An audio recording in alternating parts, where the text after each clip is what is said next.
Государственному собранию Илтумен остаются считанные минуты. Перед этим важнейшим событием мы вспомним детали послания прошлого года и озвучим прогнозы по содержанию документа на год текущий. В этом нам поможет заведующий кафедрой истории, обществознания и политологии Северо-Восточного федерального университета Ольга Парфенова. Ольга Афанасьевна, здравствуйте. Здравствуйте. Но для начала предлагаем посмотреть сюжет, из которого мы узнаем основные направления, озвученные сыном Николаевым в прошлом году, и чего удалось достичь. В декабре 2020-го обращение Ильдархана прозвучало в самый разгар пандемии. Так что и поставленные задачи во многом касались охраны здоровья якутян.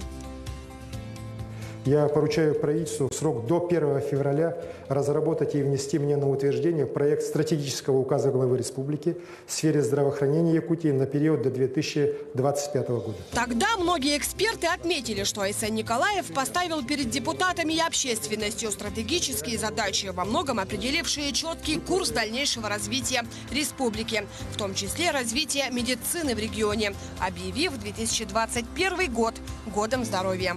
Нет ничего важнее, чем забота о человеке. Именно поэтому я объявляю 2021 год в республике Саха-Якутия годом здоровья.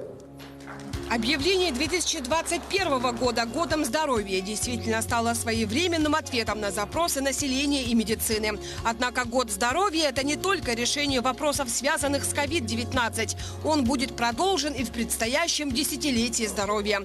Если даже во время войны думали о будущем и о развитии, так и в период пандемии нужно двигаться дальше.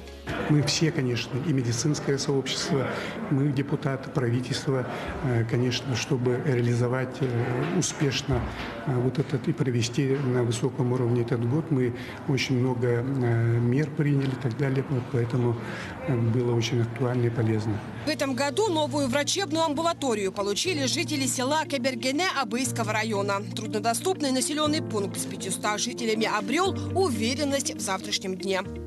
Мы располагаемся в 200 километрах дальше от населенного пункта. И без преувеличения, 4 месяца в году мы отрезаны от всех. В это время у нас ни самолетов, ни машин. Поэтому аптека и амбулатория – жизненно важные объекты для моих односельчан. До 2024 года жизненно важные врачебные пункты получат еще 10 наследов региона. В десятилетии здоровья продолжат строиться новые ФАПы, оснащенные самым современным оборудованием. В районные больницы направлено беспрецедентное количество машин скорой помощи. К нам выделен автомобиль, столь необходимый в наших условиях. Да, у нас, конечно, условия очень суровые на севере жить. Да. Автомобили, конечно, очень быстро изнашиваются. Выделение вот этого автомобиля для нас тоже очень большое подспорье. Почти готовы к запуску такие нужные кардиологические и онкологические центры в Якутске. Объекты крайне важны для населения республики. Стройка идет полностью по графику, и мы уверены, что в установленные сроки объекты будут вводиться. Конечно же, сегодня уже поставлена задача не только строительства, не только оснащения, но уже и кадрового оснащения этих объектов. А это очень большие объекты. У нас на онкологическом диспансере будут работать свыше 1000 человек только медицинского персонала, на кардиодиспансере свыше 300 человек только медицинского персонала. Конечно, для осуществления всех задуманных планов очень важно иметь стабильный бюджет. В это сложное время якутский бюджет смог сохранить свою социальную направленность. А это значит, весь год мы строили школы, открывали детские сады, культурные и спортивные центры. Рады, что у нас новый детский сад. В сентябре этого года новое современное здание школы-сада площадью более 3000 квадратных метров появилось в селе Харыелах Оленёкского района. Долгожданное радостное событие жители отдаленного наслега ждали много десятилетий. Я вот учился в той школе, во второй класс я пошел. А так наш наслег была, та школа была 8-летняя, потом 10-летняя средняя школа стала. Нынче вот мы очень благодарны нашему правительству, нашему руководству района, Алроса компании за помощь при строительстве новой школы. Пандемия нанесла ощутимый удар по экономике. Тому виной вынужденные ограничения, начавшиеся в 2020 и продолжившиеся в 2021.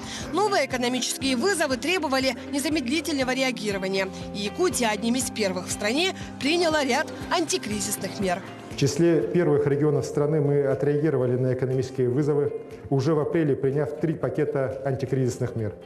За счет всех источников на поддержку населения, здравоохранения и экономики направлено 32 миллиарда рублей. Помощь в виде выплат и пособий на общую сумму 8,5 миллиардов рублей получили 160 тысяч семей с детьми, 12 тысяч безработных якутян. Более миллиарда рублей направлено на поддержку малого бизнеса. 12 тысяч предпринимателей получили субсидии, воспользовались дополнительными налоговыми льготами, продлением сроков уплаты налогов. В послании «Курс на развитие» получили и новые механизмы трудоустройства якутян в отрасли реального сектора. В 2021-м новую работу в производстве получили более 400 специалистов. Выполнена задача по снижению уровня безработицы до 6,5%.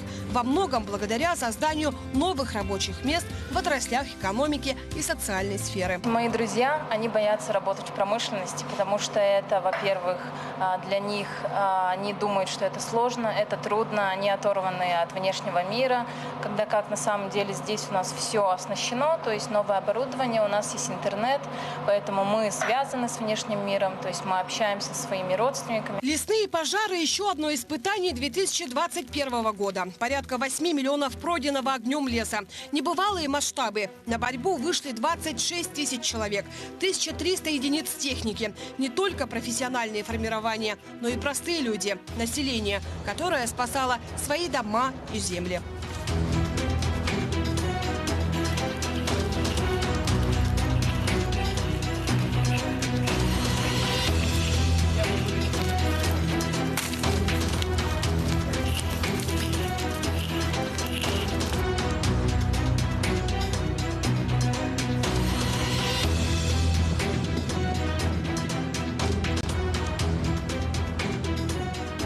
Сгоревший Бескёль, выжженный огнем угодья, потери животных и кормов. Пожары показали, насколько важно говорить о глобальном изменении климата и как важно подключать к этой проблеме ученых со всего мира.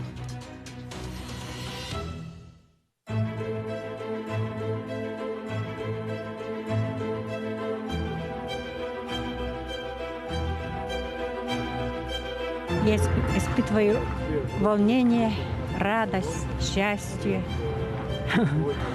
Просто нет слов. Сон или наяву. Якутия в очередной раз выдержала испытание. Но сделала важные выводы, чтобы ситуация не повторилась вновь. Уже в следующем году на борьбу с лесными пожарами регион получит 1,6 миллиардов рублей. Это в 5 раз больше, чем в предыдущие годы. Год действительно стал большим вызовом, но с таким практическим опытом и силой духа Якутия готова принимать любые вызовы и идти дальше, ставя перед собой новые задачи и новый вектор для своего развития.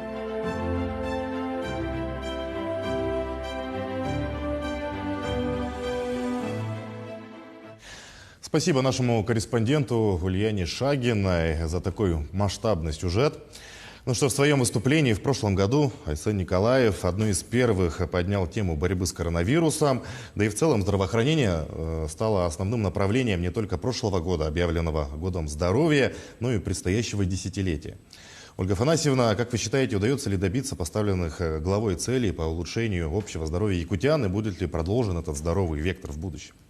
Вообще, надо сказать, что вот сам факт того, что принята именно стратегия, то есть долгосрочная программа, да, это очень отрадно, так как наше здоровье, оно формируется не в один год, конечно же. Естественно, очень важно обращать внимание на профилактику.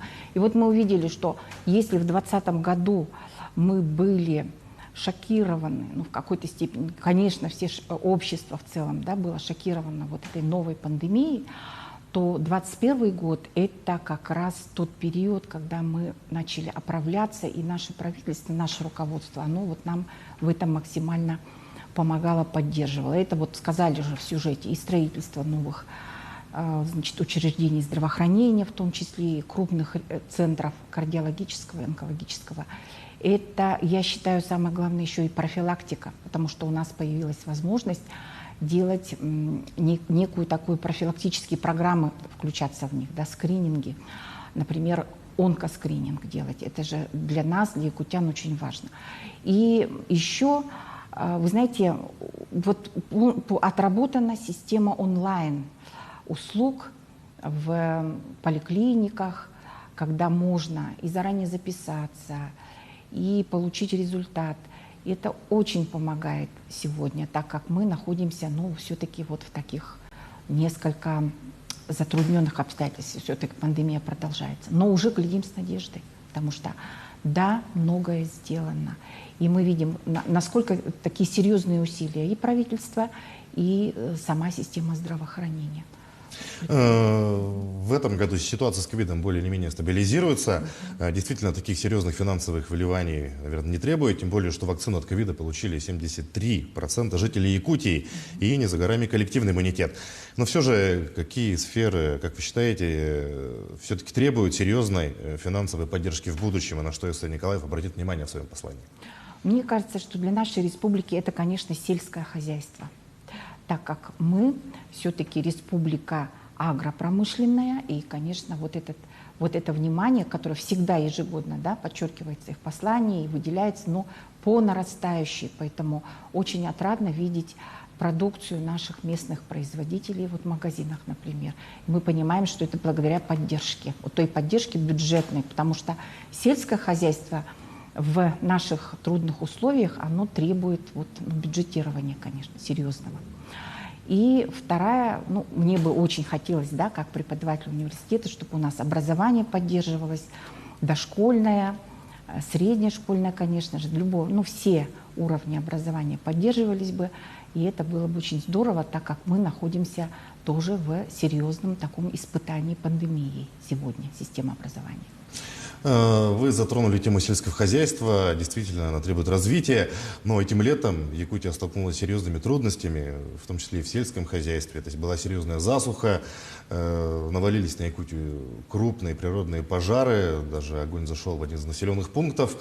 Обратит ли внимание в своем послании глава на противодействие вот этим стихийным бедствиям? Он обязательно об этом, я думаю, скажет, потому что эта тема была буквально главный, да, в течение нескольких месяцев летних у нас новостных везде порталах, сайтах, везде вот эта тема была главной, потому что, ну как, мы все пережили это, мы все прошли через эту практически экологическую катастрофу, которая постигла нашу республику. И мы увидели, что те процессы, которые происходят на планете, они бьют по нашему региону, в том числе очень сильно, так как у нас свои сложности, свои объективные, ну, такие вот проблемы, связанные с транспортом, с техникой, с тем, что вот малодоступность, и то, что засуха, это вот, ну, конечно, сильнейшее испытание для республики, но республика вот максимально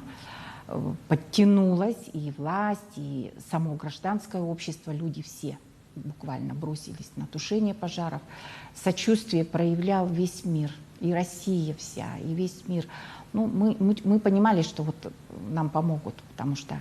Но то, что я вот видела как раз выступление Арсения Сергеевича в правительстве, сколько усилий было предпринято со стороны нашего руководства. Может быть, мы не всегда об этом на 100% были информированы, но знали, да. Ольга Афанасьевна, спасибо за ваше мнение. Что ж, до старта послания главы Якутии к Госсобранию Ултумен остается буквально 5 минут. В Доме правительства сейчас работает наш корреспондент Власий Сергеев. Власий, я приветствую тебя. Какая атмосфера царит в ожидании обращения главы? Что бы ты отметил? Сергей, здравствуй. Да, все абсолютно верно. Я нахожусь в Доме правительства, а именно в зале Республики, где в скором времени глава региона Арсений Николаев выступит с ежегодным обращением к депутатам Государственного собрания Ил-Тумен. Безусловно, к этому событию приковано внимание всех якутян, ведь данное обращение отметит, выделит спектр дальнейшего развития Якутии. Отмечу, что прямая трансляция будет вестись на всех республиканских телеканалах, в ряде радиостанций, а также в социальных сетях главы. Здесь, в зале республики, помимо депутатов Государственного собрания Ил-Тумен, присутствуют члены правительства республики, представители образовательных и научных учреждений, деятели культуры и искусств и общественники. Отмечу, что в этом году в зале также присутствуют те, кто в хорошем смысле отличился своим трудом. Речь, конечно же, идет о сотрудниках медицинских учреждений и огнеборцах. Помимо этого в зале присутствуют и другие герои, это многодетные матери. А в настоящий момент в зале, как вы можете почувствовать, идет живое обсуждение. Все делятся мнениями касательно того, на чем же будет сделан акцент в обращении главы. Ну и перед началом ежегодного обращения главы республики у нас есть возможность поговорить с участниками данного мероприятия. Так, сейчас рядом со мной депутат Государственного собрания Ил-Тумен Антонина Григорьева. Антонина Афанасьевна, итак, поделитесь с нами мнением, в чем же заключается, собственно, суть и цели обращения главы. Добрый день. Послание главы это всегда, главы республики, это всегда важнейшие политические и государственные, общественные события. И в этом послании, в этом году, это тоже, конечно, будут заданы новые координаты развития республики. При этом уверена, что, как всегда, в нем будут актуализированы основные текущие задачи, расставлены акценты и даны прямые поручения органам власти, которые мы должны быстро реализовать и сделать корректировку планов работы законодателей. И, конечно, мы все получим ответы на все самые острые вопросы и главный вопрос – повышение уровня благосостояния якутян. Антонина Афанасьевна, как вы думаете, на чем же будут сделаны главные акценты в обращении главы в этом году? Акцентов будет, конечно, много, но в будущем году у нас замечательный ориентир празднования столетия республики. Но это для нас не только веха пройденного пути, но это новые стандарты, это будет дан новый стандарт, новый этап развития с новыми стандартами жизненной среды якутян, новым качеством здравоохранения, образования, экологии, благоустройства, сферы культуры и досуга в городах и селах. И, конечно же, будут, наверное, я надеюсь, еще раз введены новые меры социальной поддержки семей, матерей, детей и многое другое. Ну что ж, Антонина Афанасьевна, благодарим вас за ваш ответ. Ну и, дорогие друзья, как вы можете заметить, за моей спиной все участники данного мероприятия уже занимают свои места в зале. И практически все готово для начала ежегодного обращения главы. Ну и я отмечу, что мы с моими коллегами продолжим работать в зале республики. Ну и у меня на этом все. Передаю слово студии. Сергей. Спасибо за информацию. Мы свяжемся с тобой по завершению послания Айсена Николаева. А сейчас снова вернемся в нашу студию. Ольга Афанасьевна, стимулами восстановления экономического роста, по мнению главы, являются и крупные инфраструктурные проекты. Среди них, конечно, выделяется строительство Ленского моста. В этом году работы начали переходить в активную фазу. Построено и отремонтировано колоссальное количество дорог. Как вы думаете, продолжат ли эту работу? Обязательно, тем более, что вот эта вековая уже действительно мечта, она будет очень так символична, если мы в 2022 году продвинемся в этом плане к столетию республики. Вот эта мечта будет уже на пути к осуществлению новой Якутии. Действительно, тем более президент Владимир Путин озвучил план по развитию транспортной инфраструктуры в принципе на Дальнем Востоке, поэтому мост построить необходимо, чтобы связать все дороги воедино. И у нас остается буквально несколько секунд. Ольга Афанасьевна, ваши последние ожидания, прогнозы по посланию хочется услышать. Ну, поддержка социально уязвимых социальных групп, мне кажется, обязательно, и бюджетных работников, вот это прозвучит. Ну, я хотела бы, вдруг объявят год экологии, было бы хорошо. Действительно, может быть, будет год экологии, может быть, какой-нибудь другой год. Все это мы сейчас увидим. Мы прямо сейчас перемещаемся в овальный зал Дома правительства и вместе смотрим трансляцию послания главы Республики Саха-Якутия Айсена Николаева Государственному собранию Ил-Тумен.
Конечно.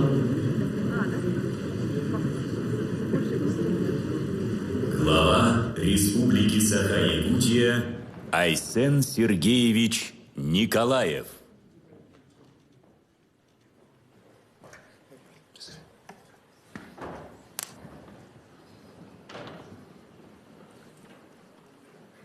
Өтіктабыллах, ертемен депутаттары, күнді Саха-Херемоловтоқтары, уважаемые народные депутаты, дорогие сограждане. Представляю вам свое ежегодное послание в канун особого для всех нас года, отмеченного знаковым событием, столетием Якутской АСР. Эта дата имеет глубочайший смысл как вековой рубеж государственности республики и начало нового исторического столетия пути родной Якутии. В начале прошлого века великие сыны Якутии Максим Амосов, Платон Аюнский и Сидор Барахов, их соратники, предвидя изменения хода истории и поставив перед собой цель лучшего будущего для народа, приняли судьбоносные решения, и Якутия повернула на путь всеобщего развития. Сегодня уже сбылись многие мечты Платона Алексеевича Аюнского из его знаменитого Великого столетнего плана. Республика стала одним из ведущих регионов, важнейшим культурным, образовательным центром, локомотивом развития северо-востока России. Обращаясь к нашему богатому наследию, культуре и истории, сегодня мы должны также смело ставить перед собой цели для стремительного движения вперед в предстоящем столетии. При этом очень важно понимать реальность, в которой нам предстоит развиваться далее. Мир вступил в эпоху невиданных по темпам изменений, будь то в природной среде, в социуме или производстве. Поэтому в ближайшем будущем наша главная цель – обрести устойчивость во всех сферах жизни, чтобы сберечь народ, сберечь наши ценности в условиях быстро меняющегося мира, чтобы сохранить и приумножить уникальный человеческий капитал Якутии. Я убежден, у нашей республики свой особый путь к устойчивому развитию. Этот путь может стать примером для северных арктических регионов мира, стать значительным вкладом в достижение общих целей человечества. То, что понимается мировым сообществом под принципами устойчивого развития, экологической, социальной, управленческой ответственности, абсолютно естественно для Якутии. Извечное преодоление суровых вызовов воспитало в нас особенную картину мира, в ее центре идея жизни и гармонии с окружающей средой, идея солидарности в заботе о каждом человеке. Это ключевая идея, наша безусловная ценность. Принять ее всем обществом и руководство во всех наших начинаниях – вот что может стать опорой и достижением счастья и благополучия настоящих и будущих поколений. Уверен, вместе нам по силу достичь этой цели. За всю историю Якутии, за 100 лет государственности республики мы вместе с нашей страной пережили многое. Годы созидания и развития, периоды кризисов и преодолений. Но во все времена несгибаемая воля многонационального народа, хранителя бескрайних северных территорий, неизменно вела и ведет Якутию вперед. Уважаемые друзья, сегодня перед нами стоят проблемы очень серьезного характера, от которых напрямую зависит самочувствие и человека, и общества в целом. Несколько лет назад никто не мог себе представить те трудности, с которыми мы столкнулись. В уходящем году к давлению пандемии коронавируса прибавилось испытание огненной стихии. Из-за самого жаркого и засушливого лета за всю историю метеонаблюдений лесные пожары охватили колоссальные площади тайги, нанесли ущерб экологии, сельскому хозяйству и, конечно, самочувствию людей. В 2021 году мы увеличили численность сотрудников авиалесохраны республики, был усилен парк противопожарной техники, приведена в готовность система мониторинга, создано арктическое авиаотделение для защиты северных районов. Однако натиск стихии был несравним с нашими ресурсами для сдерживания. Каждый день, в особенности с наступлением сезона сухих гроз, количество новых пожаров стремительно росло, достигнув максимума 126 за сутки. Огонь напрямую угрожал 46 поселкам в 16 районах республики. По поручению президента России Владимира Владимировича Путина на территории Якутии была развернута крупнейшая группировка в истории борьбы с лесными пожарами. Всего в тушении природных пожаров в этом году участвовало 26 166 человек. В их числе бойцы лесопожарных формирований из 19 регионов страны, спасатели МЧС, военные инженерных войск. Действовало 52 воздушных судна МЧС России, Министерства обороны, якутских авиакомпаний. На тушение пожаров поднялись жители республики. В тяжелое для республики время якутяне проявили лучшие человеческие качества и солидарность. В непростых условиях, объединив усилия, мы смогли выдержать сложнейшие испытания. Но слишком велика цена битвы за тайгу. Это миллионы гектаров сгоревшего леса, это ущерб здоровью людей от многодневного смога, тревога и стресс жителей республики. Трагедией для всех настали события 7 августа в Бескёле. Верховой пожар при сильнейшем ветре перешел на территорию села. Огнеборцы не дали пожару полностью охватить село, но огонь уничтожил 32 дома, 191 человек остались без крова. В тот день я был в Бескёле, говорил с людьми. Они даже в шоковом состоянии сохраняли выдержку, присущую нашему народу. Там же на месте, в тот же день, мы приняли решение во что бы то ни стало до наступления холодов построить людям дома, наладить хозяйство, вернуть пострадавших к нормальной жизни. Мы смогли это сделать благодаря совместным усилиям всех уровней власти, участию промышленных компаний, предприятий республики, поддержке якутян и жителей других регионов страны. За 70 дней в селе построено 34 полностью благоустроенных жилых дома, построено 9 коровников, в том числе комплекс на 100 голов крестьянского хозяйства «Атамай». В кратчайшие сроки были протянуты газовые сети, линии электропередач, более 7 километров оптоволокна.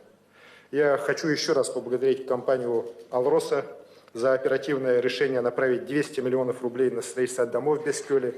Свой большой вклад в восстановление внесли компании «Тасюряхнефтегаздобыча» и «Полюс Алдан». На строительстве работало 9 подрядных организаций, более 200 человек. Люди, трудовые коллективы со всей Якутии и страны помогли обставить новые дома, купить бытовую технику, все, что нужно для жизни людей. Дети из Бескёля отдохнули в лучших детских центрах страны, жители села получили санаторно-курортное лечение. В 2022 году уже начнется строительство новой школы в селе. В части строительства Атамайского центра досуга правительству надо результативно отработать с федеральными ведомствами, и поручение главы нашего государства должно быть, безусловно, выполнено.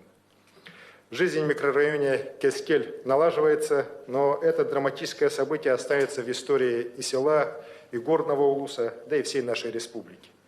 Я надеюсь, что со временем в памяти людей останется только чувство сплоченности и поддержки народа, теплого сопереживания соотечественников. Теперь наша главная задача – это не допустить повторения ситуации, сделать все от нас зависящее для предотвращения губительных лесных пожаров.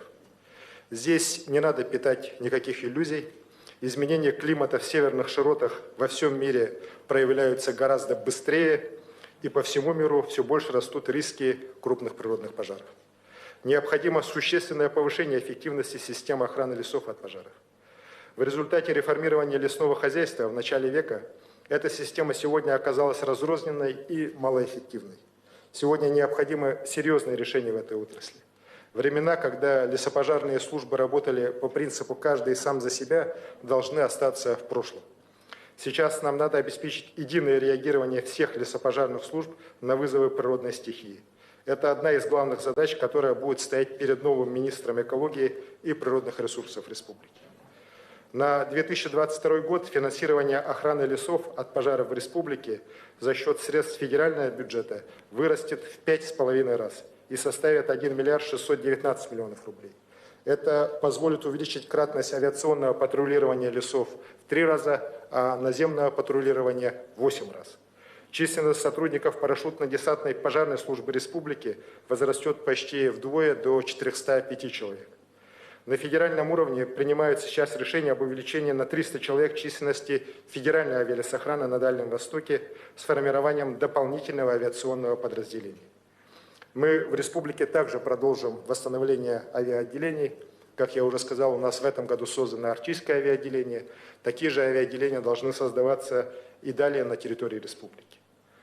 Пожары этого года показали, насколько важны действия органов местного самоуправления. Главы наследников и районов руководили тушением пожаров не из кабинетов, а на передовой. Я был с ними на пожарах и на прямой связи круглые сутки, и хорошо знаю, какой ценой далась защита поселков во многих улусах. Сейчас перед муниципалитетами стоит задача выполнить все требования по пожарной безопасности населенных пунктов. Проблем здесь много, нехватка техники, нехватка ресурсов. Здесь нам тоже надо принять решение по механизму финансирования и организации этих работ. При этом сегодня в полный рост встает вопрос восстановления лесов. Эта проблема никак не решалась десятилетиями, и леса у нас после пожаров всегда восстанавливались естественным путем. Если прямо говорить, то сейчас эффективное лесовосстановление нам надо начинать практически с нуля. Надо создавать научно-внедренческую технологическую базу, надо готовить специалистов. Для этого необходима долгосрочная комплексная программа. Разработать ее надо уже в первой половине этого года. В программу должны быть вовлечены ученые и лесоводы под эгидой научно-образовательного центра «Север», ресурсы лесного хозяйства, партнеры из реального сектора экономики.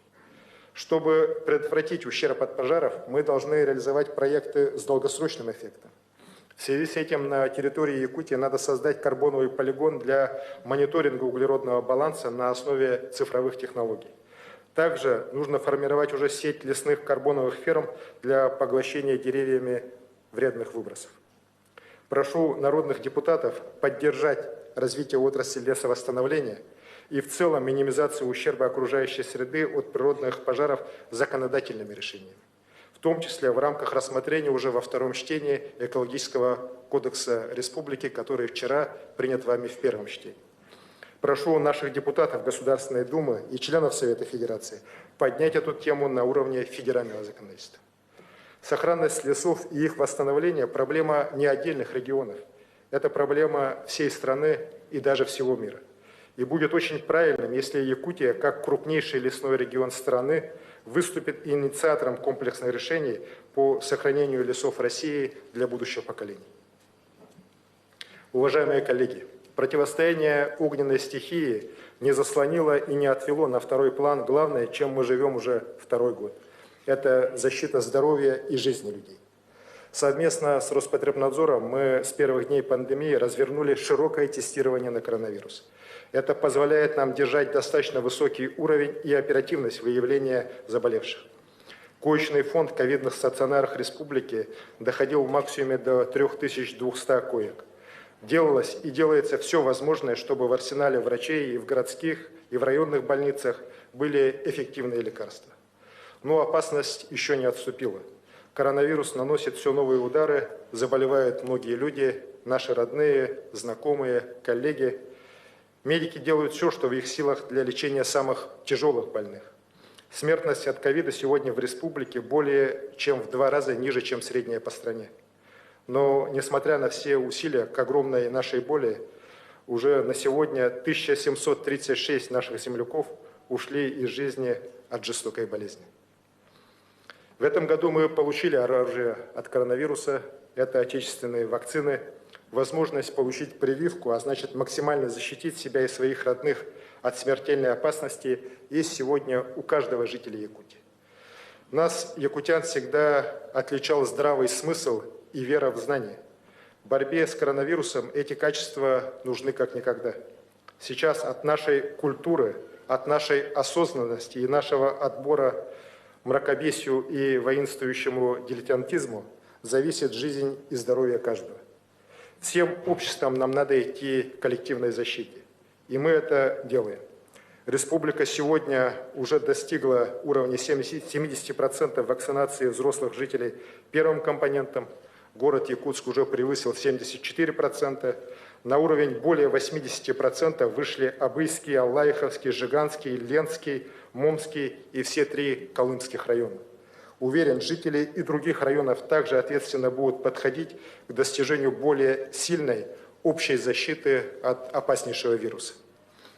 Особая забота – это восстановление здоровья переболевших коронавирусной инфекцией. Я предлагаю в рамках государственной программы развития здравоохранения республики реализовать специальный проект «Здоровая жизнь после ковида».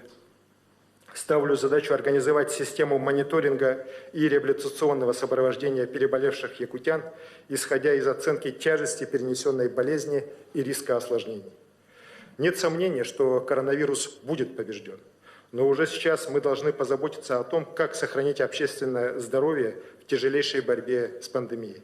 Должны позаботиться о будущем благополучии каждого человека, а значит и всего многонационального народа.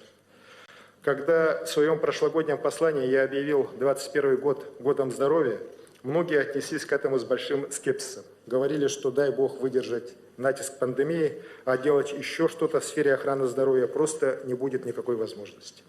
Но в этом году мы сделали многое. На хорошие темпы вышло развитие инфраструктуры здравоохранения. С вводом кардиологического центра жителям Якутии будут доступны лучшие мировые медицинские технологии лечения болезней сердечно-сосудистой системы. Строится онкологический центр, который будет также оснащен новейшим оборудованием для ранней диагностики и высокотехнологичного лечения онкологических заболеваний. Для 2 флагманов современной медицины Якутии готовятся кадры ведущих медицинских центров страны и мира. В этом году мы начали совершенно новый этап развития здравоохранения в районах. Продолжается реконструкция медицинских учреждений Нерюнгринского района. Началось строительство центральных больниц в Татте, Чурапче, в Вилюйске, Усьмае, в Моме.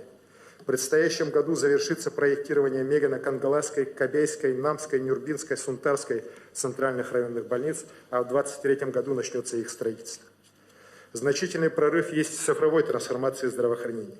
Для нашей огромной по территории республики цифровизация имеет важнейшее значение для расширения телемедицины, управления скорой и неотложной помощью, включая санитарную авиацию.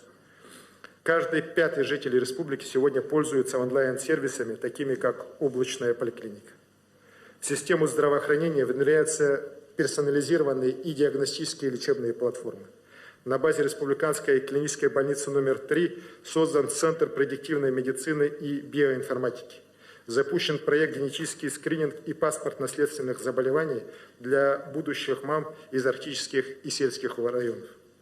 В год здоровья мы сделали серьезные шаги по развитию тех областей здравоохранения, которые до сих пор оставались вне должного внимания. Впервые в республике развернуто 63 койки паллиативной медицинской помощи.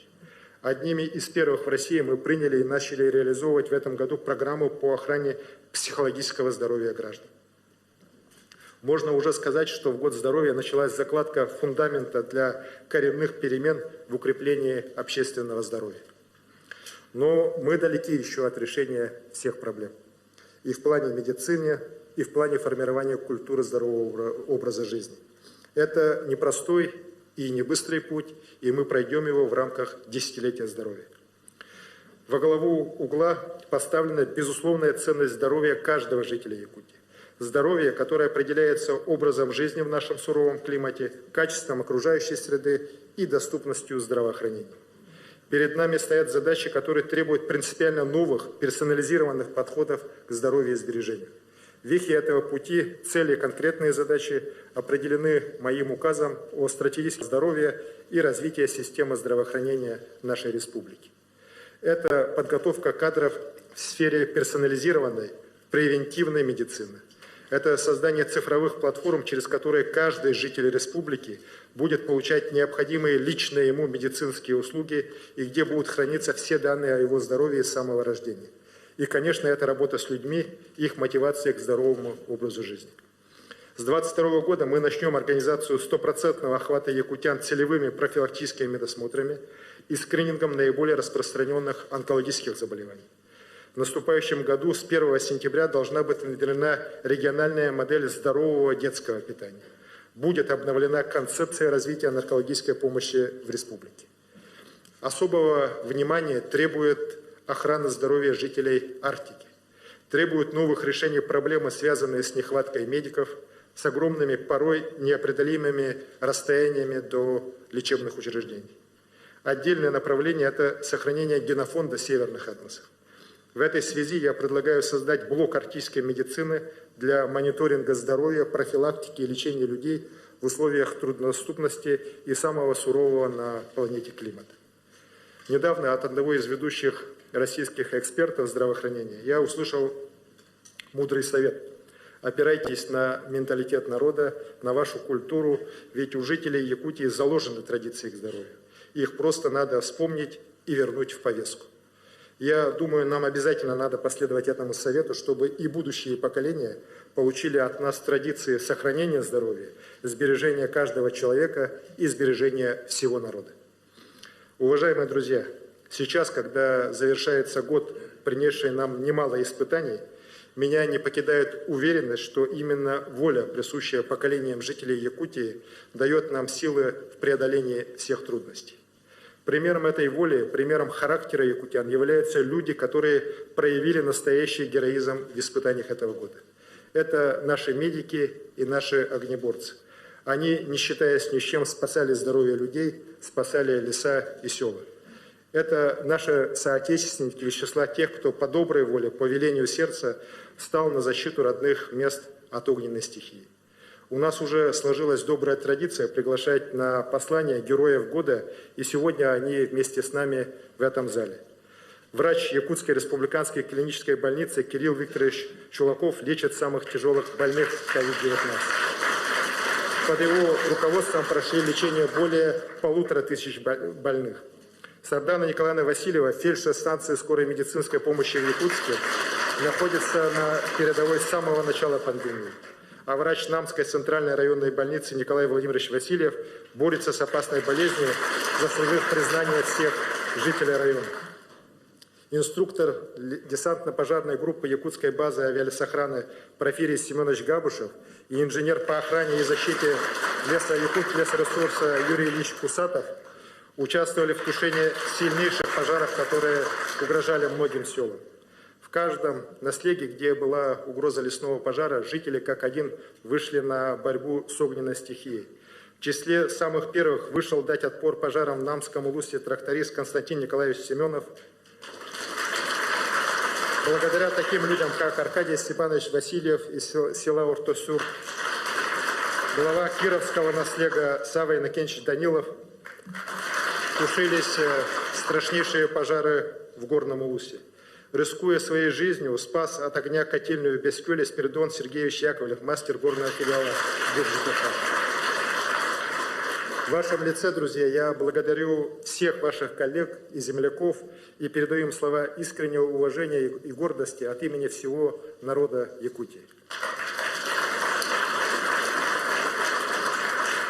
Я благодарен всем якутянам, неравнодушным и ответственным, всем согражданам, кто словом и делом помог людям в сложное время, всем, кто не остался в стороне от важных событий в жизни республики. Главным политическим событием года стали выборы в Государственную Думу, которые прошли у нас в республике честно и открыто. В результате Якутию в Госдуме впервые представляют 4 депутата. Уверен, что все они будут работать вместе, отстаивая интересы всей республики. В этом году избраны новые главы 3 крупнейших муниципальных образований города Якутска, Нерюнгринского и Мирнинского районов. Прошли выборы глав арктических и сельскохозяйственных улусов Булунского, Жиганского и вот буквально на днях Чурапчинского. Всех новых лидеров отличает молодость и при этом хороший управленческий опыт. А главное – умение слушать и слышать людей. Это очень важно. Без учета мнения граждан власть не может быть эффективной. Сегодня, выстраивая единую систему публичной власти, нам необходимо укреплять взаимодействие государственных и муниципальных органов власти на принципах открытости к переменам и к диалогу с людьми. Перестройки функций органов власти и сущности их взаимоотношений с обществом координирующую роль должна выполнять администрация главы и правительства республики. Главным индикатором преобразования в государственном управлении должно стать укрепление доверия якутян к власти. Властные органы не могут быть бездушной бюрократической машиной. Власть должна стать эффективной и способной создать условия для улучшения жизни и качества жизни всех людей, способной быть опорой для общества, для каждого человека в самых сложных ситуациях. Власть всегда должна быть вместе с народом. Уважаемые коллеги, с самого начала пандемии перед нами стоял вопрос: готовы ли мы к изменениям хода жизни на планете? Сможем ли научиться жить и работать в новых условиях? Или надо будет свернуть проекты, пересмотреть стратегии и направить все ресурсы на жизнеобеспечение и безопасность людей. Да, наша экономика встретила серьезнейшие вызовы. В 2020 году в условиях неопределенности каждый 11-й трудоспособный якутянин получал пособие по безработице. Каждое 3-е малое предприятие временно приостановило свою работу.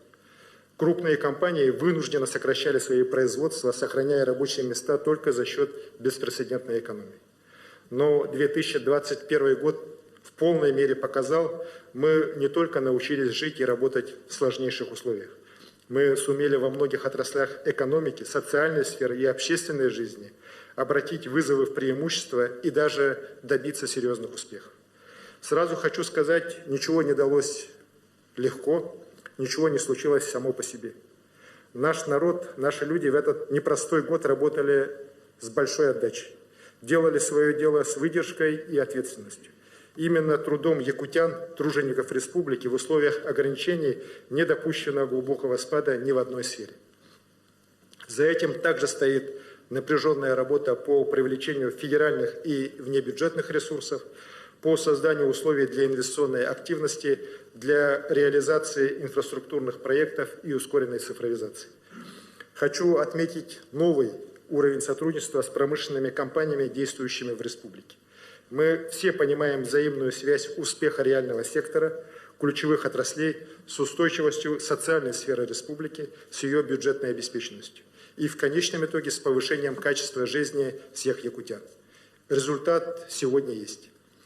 Экономика республики адаптировалась к новым условиям, сняты острые угрозы и появились заделы на будущее. Восстановление экономики становится необратимым, перешагнув уже доковидные показатели. В очередной раз Якутия в 2021 году обновляет исторические максимумы в добывающих отраслях. По итогам года мы ожидаем, что добыча угля достигнет 30 миллионов тонн, нефти 17 миллионов тонн, будут добыты исторические 12 миллиардов кубометров газа, а добыча золота впервые в истории преодолеет рубеж в 40 тонн. Промышленный рост на 18%. Промышленный рост на 18% превысит уровень 2020 года и на 12,5% самого успешного доковидного 2019 года. Мы сохраняем лидерство на Дальнем Востоке по объему промышленного производства. Почти каждый 3-й рубль на Дальнем Востоке производится у нас в Якутии. В национальном рейтинге состояния инвестиционного климата Якутия вышла на 10-е место. Реальным подтверждением этому являются крупнейшие инвестпроекты, осуществленные в республике. В апреле в Нерюнгринском районе введена в эксплуатацию шахта Восточно-Денисовской угледобывающей компании «Колмар» мощностью 4 миллиона тонн в год. В октябре завершилось строительство Нежданинского горно-обогатительного комбината в Тампонском районе с годовой производительностью до 5,6 тонн золота в год. На этих двух предприятиях сегодня уже создано более 3200 рабочих мест, где уже сегодня трудятся местные кадры. Вокруг второго по величине в Якутии месторождения золота Кючусь сегодня начинает формироваться крупный промышленный кластер с единым энергетическим ядром с участием крупнейших госкорпораций страны Ростех и Росатом. Пандемия вызвала не только негативные последствия. Ряд отраслей получил сегодня ускоренное развитие. Это IT-сфера, все области цифровизации, креативные проекты. По итогам 10 месяцев этого года мы занимаем 9-е место по России и 1-е место на Дальнем Востоке по экспорту IT-продукции. С каждым годом растет число занятых в отрасли. Если в 2018 году в сфере IT у нас работало 1200 человек, то сейчас уже более 3500. В одном только IT-парке создано 300 рабочих мест, а общая годовая выручка резидентов уже дошла до 1 миллиарда рублей. Есть успехи и у резидентов технопарка Якутия, который отмечает в этом году 10-летний юбилей. Их проекты помогают в решении проблем диагностики, профилактики и лечения коронавирусной инфекции, сбережения окружающей среды. По решению заместителя председателя правительства, полпреда президента на Дальнем Востоке Юрия Петровича Трутнева на реконструкцию здания для креативного кластера в городе Якутске направлено 940 миллионов рублей федеральных и республиканских средств. Его открытие в 2022 году обеспечит более 1250 рабочих мест в десятках креативных проектов. Мы начинаем новый этап поддержки местного производства. Впервые через Фонд развития промышленности в предстоящем году будет направлено 100 миллионов рублей из бюджета на поддержку предприятий легкой, ювелирной и лесной промышленности. Развитие несырьевого сектора экономики создает платформу будущего для активной творческой молодежи, которая связывает свою жизнь с родной республикой. Доверие инвесторов, как крупных, так и небольших, позволяет сегодня уже строить долгосрочные планы, прогнозировать рост собственных доходов государственного бюджета. И самое главное, определять приоритетные расходы, связанные в первую очередь с чаяниями и ожиданиями якутян. Мы входим в юбилейный год с растущим объемом собственных доходов бюджета. Он превысил 151 миллиард рублей. Треть этих доходов будет обеспечена за счет вклада группы компаний «Алроса». На 12% к 2021 году до 113 миллиардов рублей увеличилась федеральная поддержка. Общий объем средств, выделяемых местным бюджетом, превысит в 2022 году 90,5 миллиардов рублей.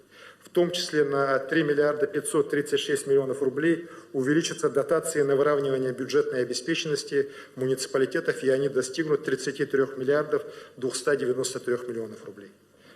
Половина расходов госбюджета, свыше 132 миллиардов рублей, направляется на социальную поддержку якутян, на образование, здравоохранение, культуру и спорт. По инвестиционной программе 42 миллиарда 647 миллионов рублей будет направлено на строительство школ, детских садов, больниц, домов культуры, спортивных комплексов, на расселение аварийного жилья. Значительно увеличены расходы на газификацию и развитие сельского хозяйства.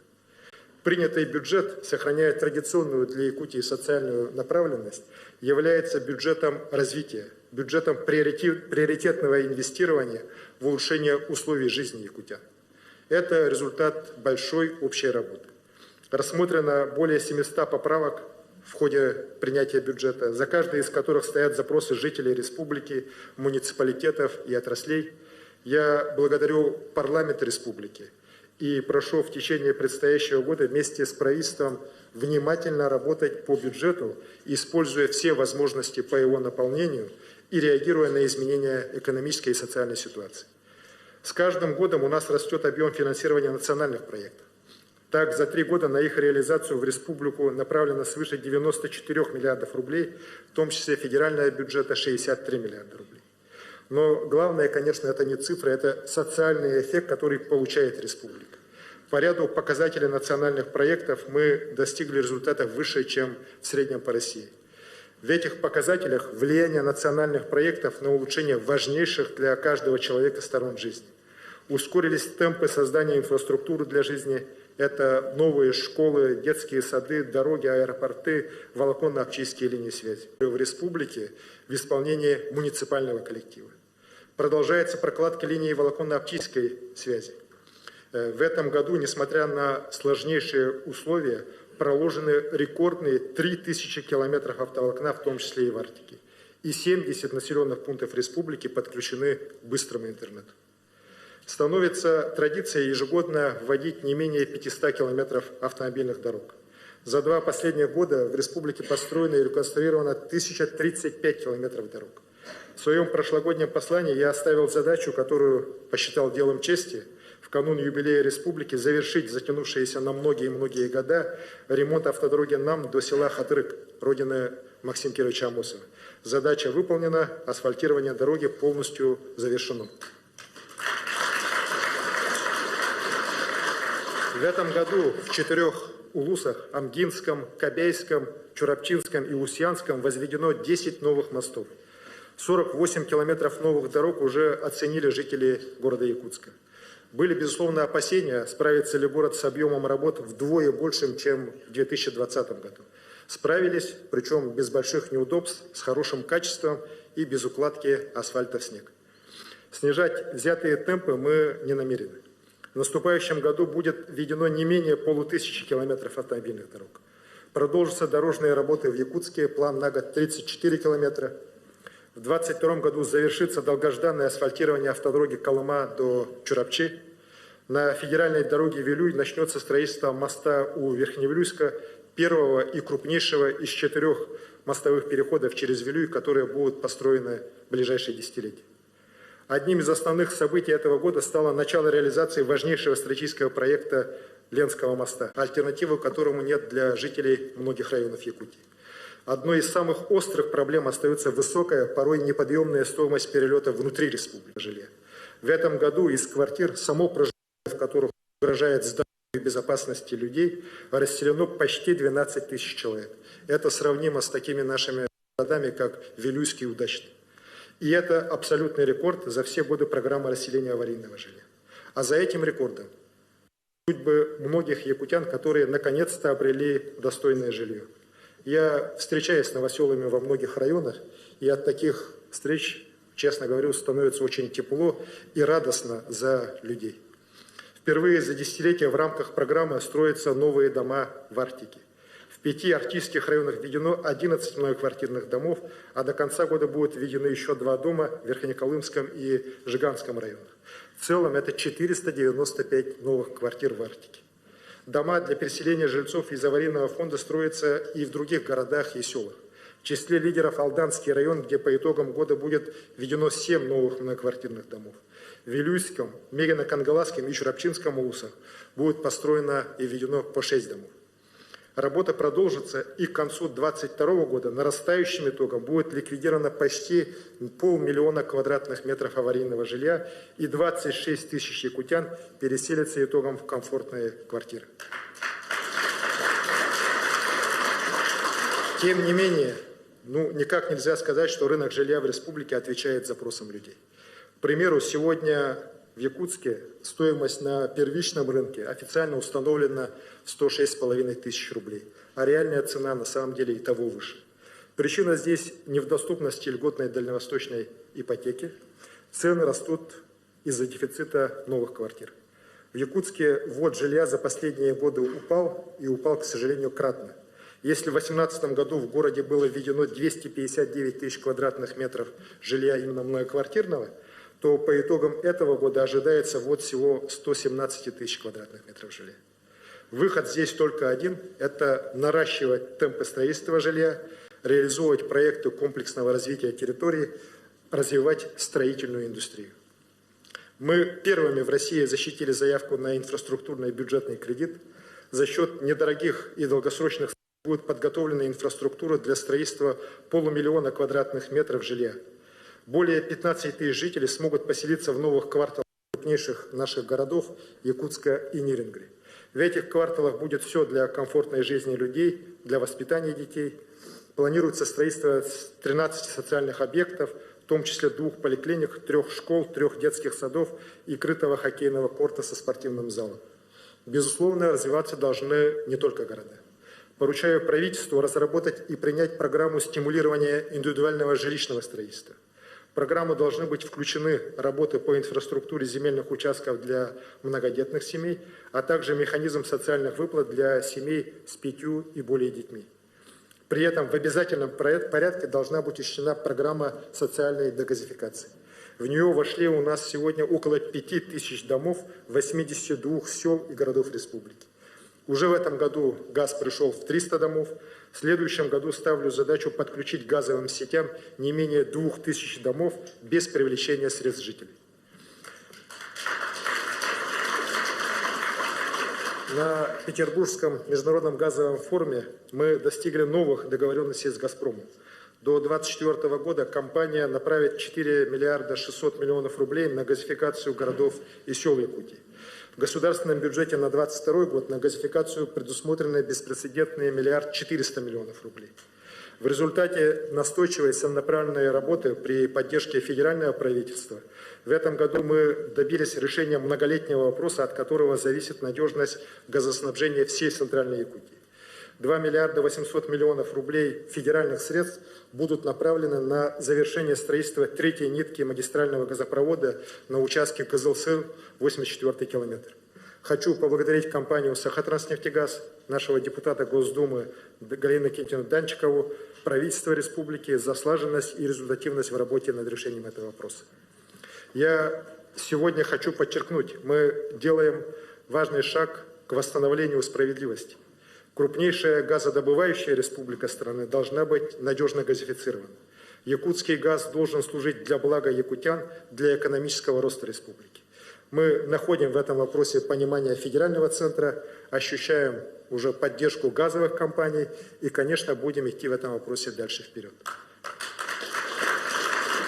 Дает свои первые результаты и курс на широкое внедрение газового топлива.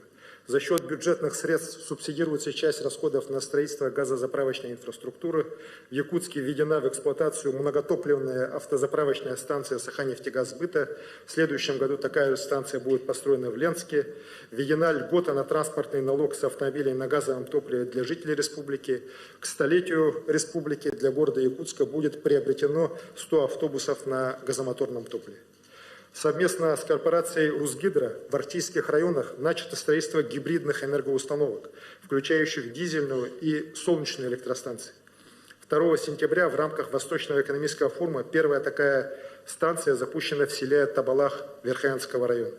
Работа будет продолжена, и до конца 2024 года будет введено еще 71 электростанция нового типа.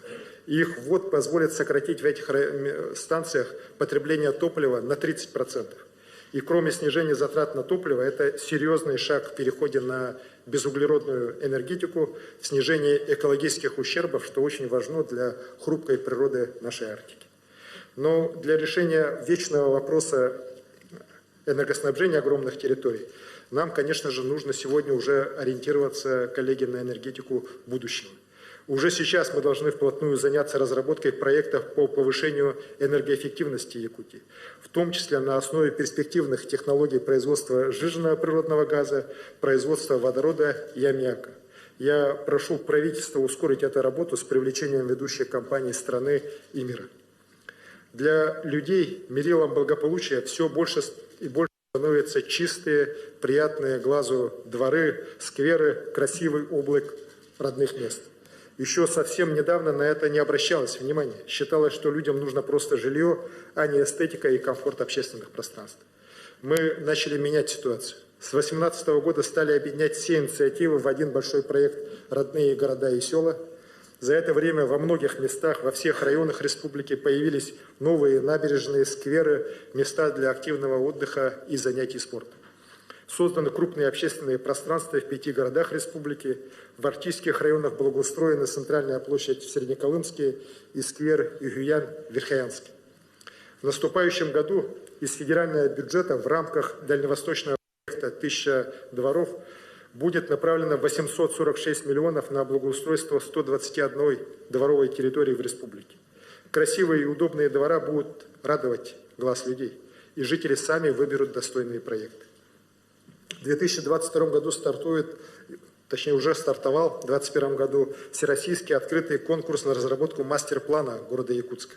Этот документ стратегического планирования станет основой для достижения амбициозной цели развития нашей столицы. К своему 400-летию Якутск должен стать лучшим городом в мире на вечной мерзлоте. Ключевые направления для достижения этой цели утверждены моим указом о развитии города Якутска, столицы Республики Саха-Якутия на период до 2032 года. Через 10 лет наш город должен стать образцом комфортной и устойчивой среды для жизни людей по лучшим мировым стандартам. За эти годы должен быть ликвидирован существующий сейчас разрыв между потребностями жителей и состоянием социальной, коммунальной, транспортной инфраструктуры, качеством жилья и общественных пространств. Якутск должен стать городом широких возможностей для каждого, городом исполнения мечты. Президент Владимир Владимирович Путин на Восточном экономическом форуме дал старт программе обновления городов Дальнего Востока и подчеркнул, что в центре внимания должен быть человек и его потребности, комфортных условий для его жизни и развития, для реализации свежих идей и инициатив. Я прошу правительство и окружную администрацию города обеспечить активное участие столицы республики в этой масштабной программе. Сегодня я подписал указ о социально-экономическом развитии Нерюнгринского района до 2026 года. Благодаря проектам компаний «Колмар» и «Эльгауголь» район сегодня становится одним из крупнейших угольных центров уже не только страны, но и всего мира. Синергия промышленного развития, конечно же, должна стать локомотивом развития всего района. Уверен, к своему 50-летию Нерюнгринский район, наша южная столица, город Нерюнгри, подойдут лидерами по устойчивому развитию качества жизни людей, развитию предпринимательства, по сохранению культурных ценностей коренных народов и заботе о будущем поколении. Будет также принята отдельная программа по социальному развитию Мирнинского района. Республика должна заботиться о людях, трудом которых сегодня куется благополучие всей республики. И Алмазный край должен стать центром притяжения не только самых современных производственных разработок, но должен стать местом притяжения новых технологий и в социальную сферу, и в сохранение окружающей среды. Уважаемые коллеги, экономическое развитие, расширение инфраструктуры вышло на достаточно высокие темпы. Здесь нам есть чем гордиться. Но низкие доходы населения, которые президент России назвал главным врагом, не позволяют сегодня обеспечить достойный уровень жизни многим семьям. Несмотря на то, что уровень бедности в республике сокращается последние годы, сегодня еще десятки тысяч якутян находятся за чертой бедности. Ко мне очень часто обращаются люди, жалуются на рост цен, на то, что тяжело жить, не хватает денег. Это особенности от тех, у кого много детей, маленькая зарплата. Конечно, это остается главным вызовом для всех нас. И мы обязаны, и мы будем расширять меры поддержки якутян. В этом году 50 тысяч семей, в которых растут более 100 тысяч детей, получили социальную поддержку на общую сумму 13,5 миллиардов рублей. Введены льготы по транспортному налогу для ветеранов боевых действий, а также для жителей мест традиционного проживания коренных малочисленных народов. Льготы начнут действовать с нового года и дополнят уже действующие по освобождению от имущественных налогов для жителей арктических улусов и по транспортному налогу для многодетных семей. Сегодня есть острая необходимость в сокращении отставания темпа роста заработной платы категории работников бюджетной сферы, которые не вошли в майские указы президента. Это более 30 тысяч квалифицированных работников в отраслях образования, здравоохранения, социальные службы, ветеринарии, противопожарные службы и других. Я поручаю правительству в течение 2022 года поэтапно увеличить их заработную плату на 10%, обеспечив не только уровень инфляции, но и опережающий рост заработной платы работников с низкими трудовыми доходами. В последующие годы также необходимо поэтапно нивелировать разрыв в заработной плате указных и неуказных работников бюджетной сферы. Благополучие трети жителей Якутии сегодня зависит от доходов селян, которые в свою очередь во многом зависят от состояния аграрной отрасли. Этот год выдался очень непростым для сельского хозяйства. Сильнейшая засуха серьезно ударила по кормозаготовкам, и самой важной задачей стало не допустить сокращения поголовья скота, не допустить необратимого ущерба для личных и коллективных хозяйств. Свыше 200 миллионов рублей направлено на обеспечение зимовки скота, в том числе на закуп и перевозку сена из соседних регионов. Оперативно принятые меры выправили ситуацию, но, к сожалению, были случаи, и об этом мне пишут и говорят люди, что сено, завезенное с таким трудом за немалые государственные средства, оказывалось некачественным. И здесь я хочу напомнить всем органам власти, и в первую очередь органам местного самоуправления, об их полномочиях, а значит, об их ответственности в сфере сельского хозяйства. Надо прекращать равнодушно относиться к своим прямым функциям. Надо не формально, а на деле контролировать исполнение всех мер поддержки и помочь селянам благополучно пройти зимовку. Пользуясь возможностью, я хотел бы сказать слова искренней благодарности жителям сел и труженикам села. Для сегодняшней ситуации, конечно же, удивительно, но мы добиваемся здесь успехов. Люди работают, добиваются больших и малых побед и сохраняя наши исконные традиции и не давая нам всем терять связи с родной землей. Их трудом Якутия была и остается одним из ведущих животноводческих регионов страны. Мы занимаем первое место в стране по поголовью лошадей сегодня и третье по поголовью оленей. В этом году, несмотря на все трудности, рост поголовья продолжается. По сравнению с прошлым годом, на 1 декабря в республике увеличилось поголовье лошадей и крупного рогатого скота. Впервые за последние десятилетия почти на 3,5% в хозяйствах стало больше коров. С этого года заработал новый механизм субсидирования. Субсидия на молоко увеличилась с 35 до 50 рублей за литр. Личные подсобные хозяйства начали получать субсидии за маточное поголовье по 35 тысяч рублей на голову. Благодаря этому те, кто реально работает на земле, получили за свой труд на 1 400 000 000 рублей больше, чем в 2020 году. В 2022 году финансирование сельского хозяйства достигнет рекордного уровня – 12,5 миллиардов рублей. Будут введены новые субсидии на заготовку мяса, овощей, картофеля и зерновых. Субсидии на поголовье коров в сельхозпредприятиях и крестьянских хозяйств арктических и промышленных районов повысятся до 45 тысяч рублей на голову, а на поголовье кобыл с 1,5 до 3 тысяч рублей на голову. И эти средства, конечно же, пойдут напрямую аграриям и пополнят их доходы. За последние 3 года мы нарастили объем поддержки сельских жителей по социальным контрактам почти в 3 раза. В этом году помощь на 500 миллионов рублей в целом по республике получила более 5000 семей.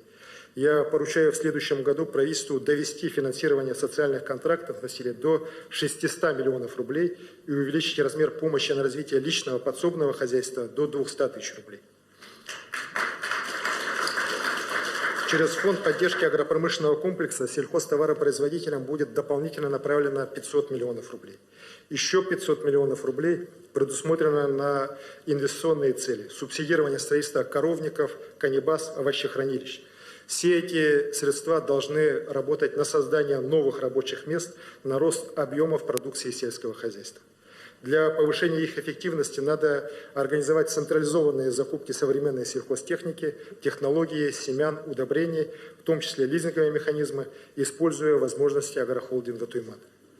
Надо отходить от практики, когда деньги вкладывались в проекты без должной оценки коммерческой и производственной эффектов.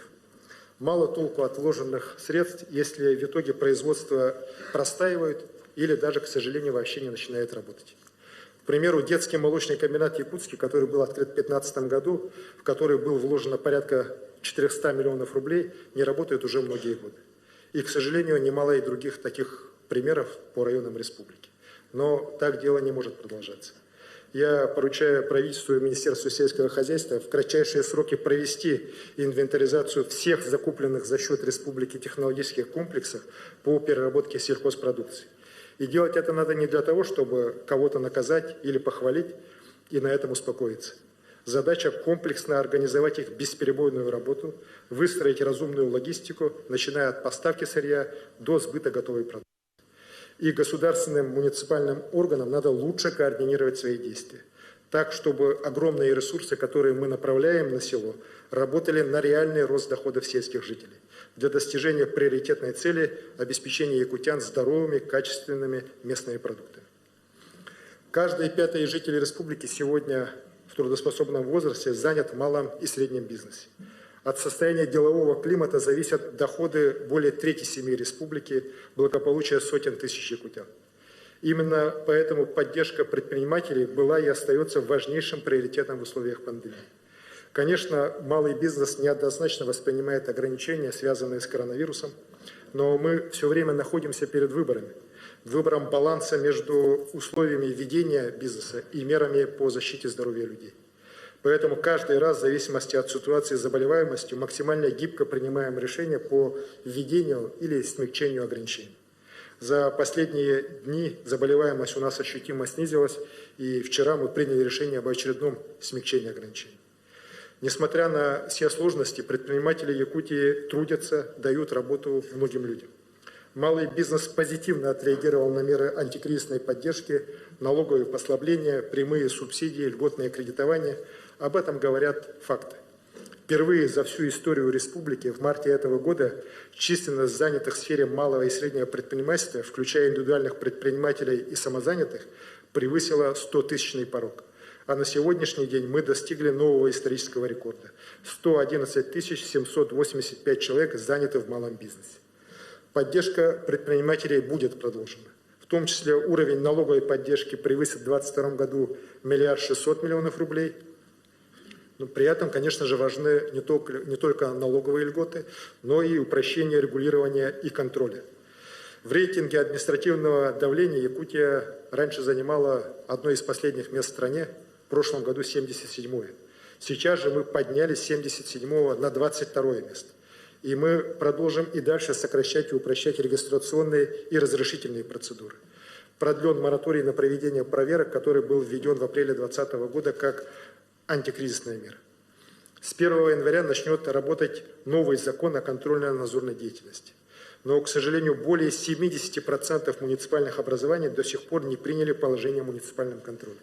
Это нужно сделать незамедлительно в течение 1,5 недели. Также я настоятельно рекомендую всем контролирующим органам, федеральным, республиканским и муниципальным, полностью поменять подход с наказания за нарушение на предотвращение возможных нарушений именно через профилактику и предупреждение, в зависимости от риска для жизни и здоровья людей. При этом это сделать надо быстро, нисколько не затягивая. Поддержать людей в трудное время, максимально эффективно направлять каждый бюджетный рубль на благо людей, вводить разумные меры социальной поддержки, чтобы не допустить снижения уровня жизни людей – вот наша задача. При этом важно не ориентироваться на сухую, усредненную статистику, а учитывать жизненную ситуацию каждой семьи, каждого отдельно взятого человека. Это не просто, но можно. Если не на словах, а на деле руководствоваться главным, что самое ценное в нашей жизни – это человек.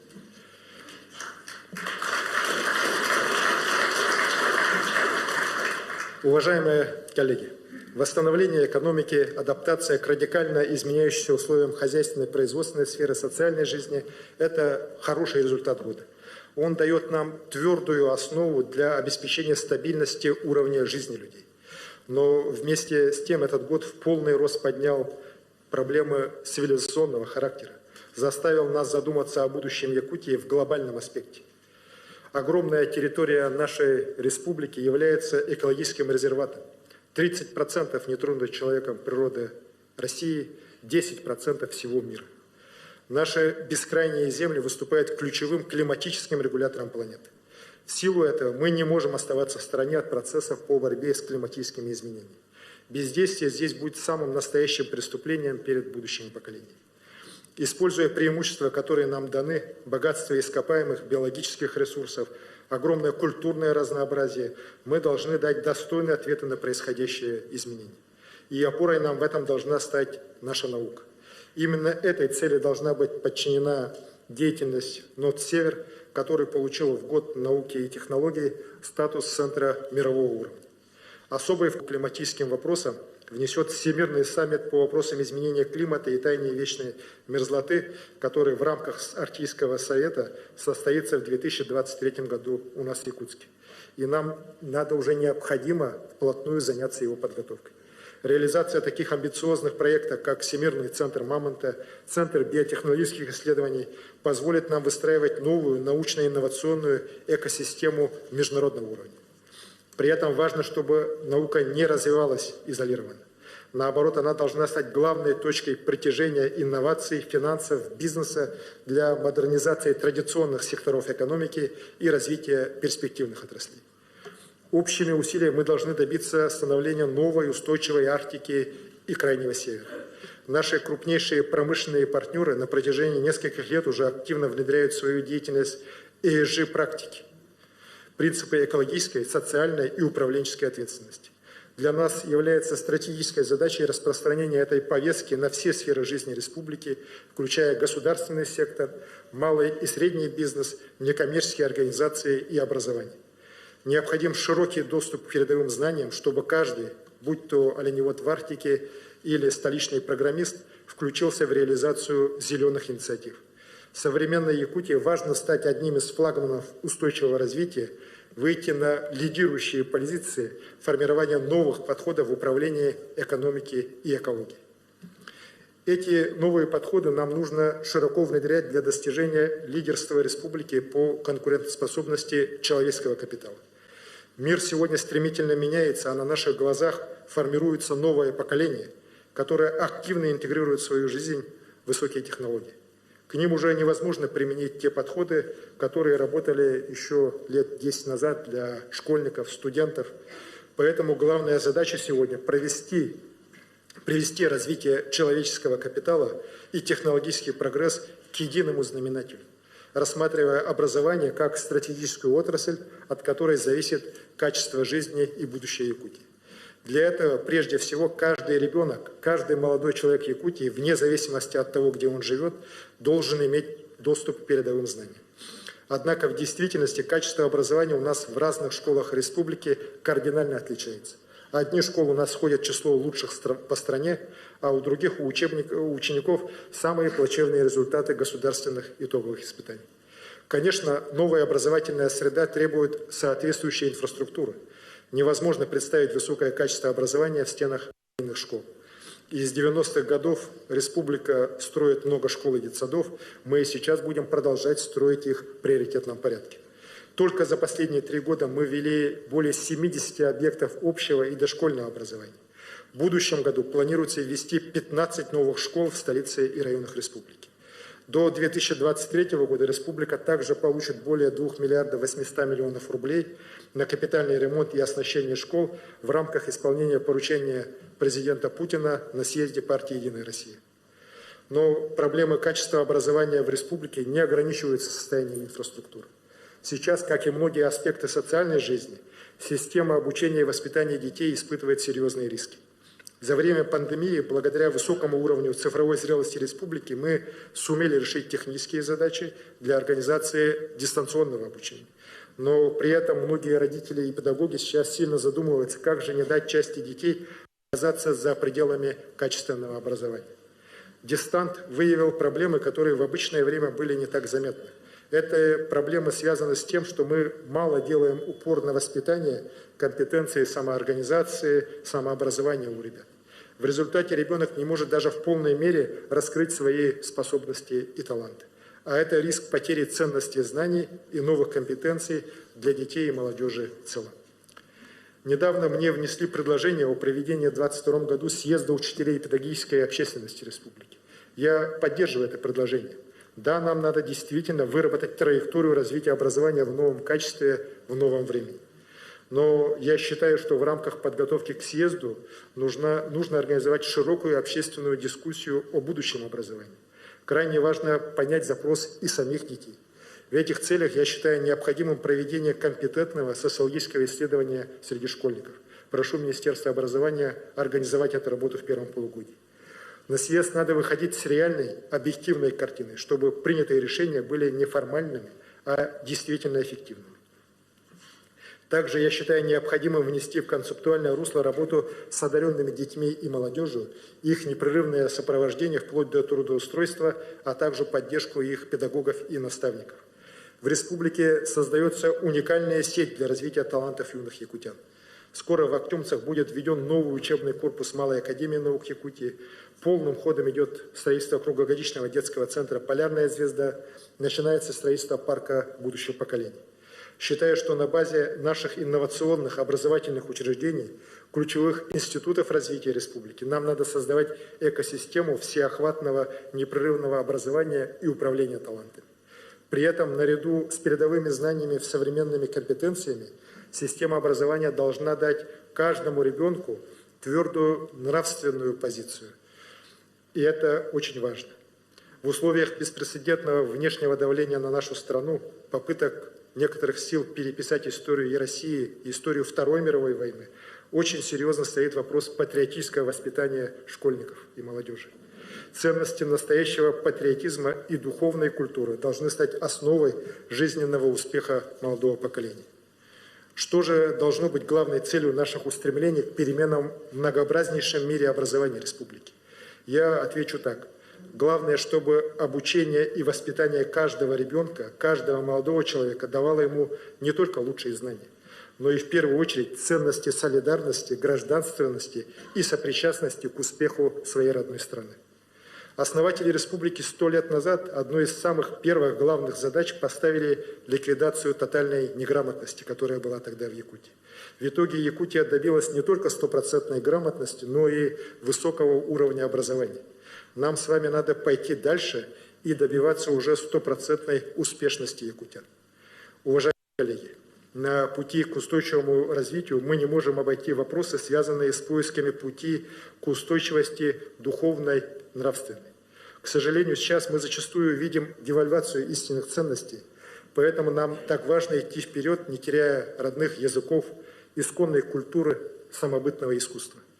Приобщение к глубинным корням, неразрывность связи со своим народом и гордость за Родину, что может быть дороже для каждого человека?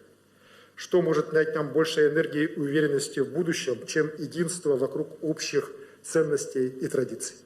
Сберечь народы республики – это прежде всего сберечь и развивать культуру, которая веками складывалась на этих бескрайних землях.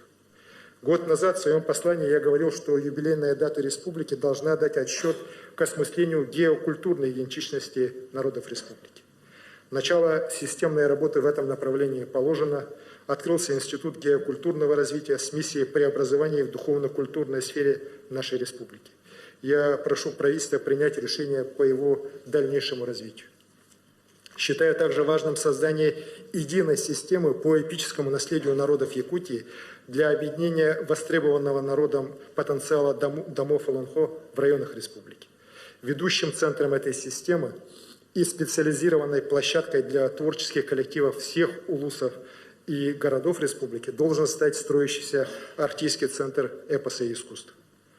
Огромных успехов достиг наш кинематограф, ставший уже уникальным культурным явлением не только в России, но и в мире. В республике работает более 20 киностудий, творческих коллективов. За 10 лет выпущено более 100 полнометражных художественных фильмов. Их посмотрели уже миллионы зрителей в нашей стране и в мире. Считаю, что назрела необходимость разработать республиканский закон о государственной поддержке кино. Прошу правительство и парламент республики с участием наших кинематографистов провести в 2022 году эту работу. Большим стимулом к дальнейшему развитию нашей многогранной культуры, конечно же, станет празднование столетия республики. К юбилею мы развернули небывалое строительство домов культуры, кинозалов в городах и районах. В 2022 году откроется современное здание Нюрнбергского театра, Дворец культуры в Намцах. В Государственном театре оперы и балета имени Дмитрия Киконовича Сирсова-Сурнамоллона состоится премьера новой постановки национальной оперы «Нюргун Батур. Стремительный». В республику приедут флагманы мировой культуры, Большой театр, Государственная Третьяковская галерея. В июне пройдет 4-й международный фестиваль «Встреча шедевров ЮНЕСКО на земле Олонхо». Республиканский ИСЭХ Олонхо состоится в Верхневлюске, а в городе Якутске пройдет юбилейный 25-й ИСЭХ Туйматы. Для нас, живущих в поиске гармонии с окружающей средой, суровой родной природой, важна гармония духовного и физического здоровья. Большим событием юбилейного года станут 8-е спортивные игры народов Республики Саха-Якутия в селе Барагонцы Усть-Салданского улуса. В городе Якутске запланирован чемпионат мира по масс-рестлингу, который станет еще одним шагом в продвижении нашего национального вида спорта на международном уровне. В этом году 21-ю спартакиаду по национальным видам спорта Игорь Манчары посетил министр спорта Российской Федерации Олег Васильевич Матыцын и президент Олимпийского комитета России Станислав Алексеевич Поздняков. Они подтвердили оба олимпийские перспективы масс-рестлинга. Осуществление этой идеи должно, на мой взгляд, стать также одним из приоритетов развития спорта Якутии. Мы подарим олимпийскому движению уникальное наследие наших предков.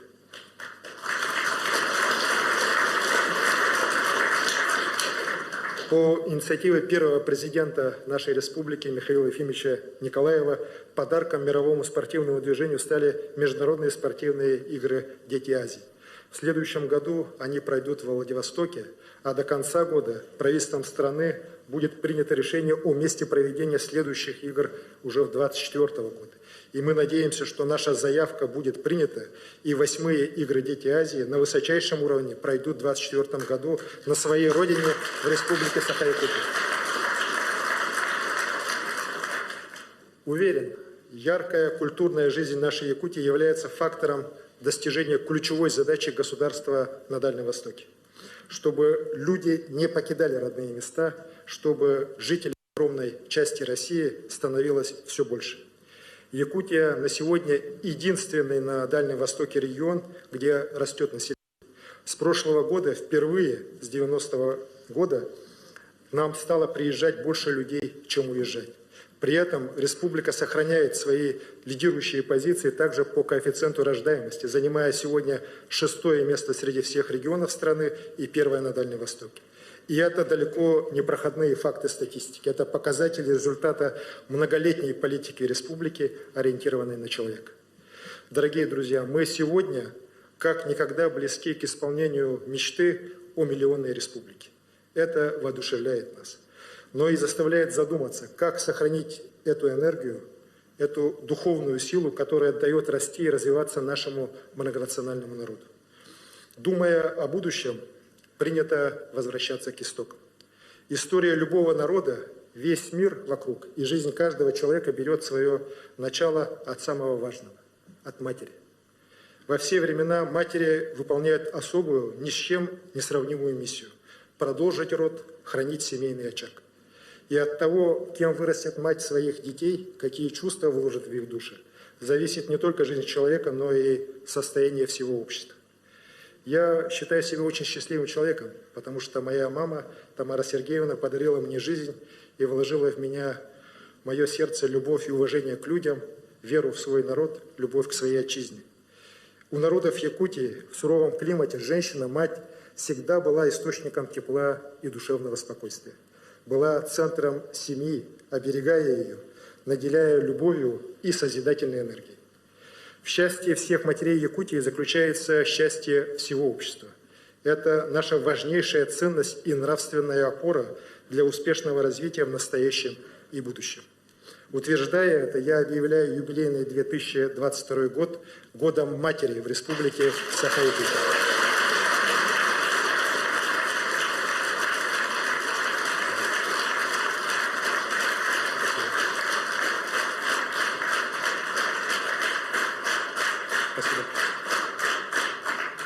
Сегодня нам очень важно создавать для женщин, для мам и детей лучшие условия для жизни, общения и карьеры.